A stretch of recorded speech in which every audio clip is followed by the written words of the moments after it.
واحد من افخم الفنادق مش بس على مستوى مصر، على مستوى الشرق الاوسط كله.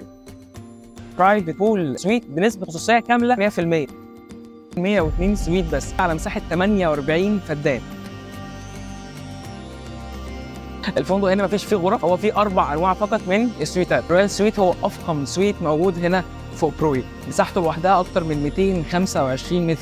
هو بيكون عباره عن غرفه نوم واحده بس. وصلنا للحمام بقى بتاع الرويال سويت. الناس بتحجز الرويال سويت ليه؟ علشان خاطر البرايفت بول. اكبر برايفت بول موجود على مستوى مصر كلها، بخصوصيه كامله بنسبه 100%.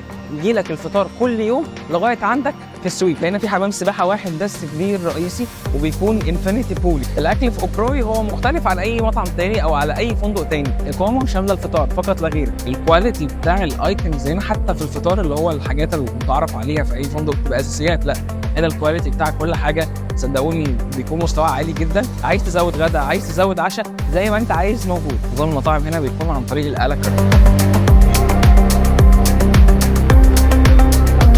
بالنسبه بقى للشط هنا، في مساحات كبيره قوي بين كل شезлونج والتاني، بحيث ان انت تبقى واخد اكبر قدر من الخصوصيه. بتحس ان انت كل الموظفين اللي هنا هم موجودين عشان يخدموك انت بس. تارجت هدوء، واللي عايز ياخد اكسبيرينس مختلفه هيجي اوبروي.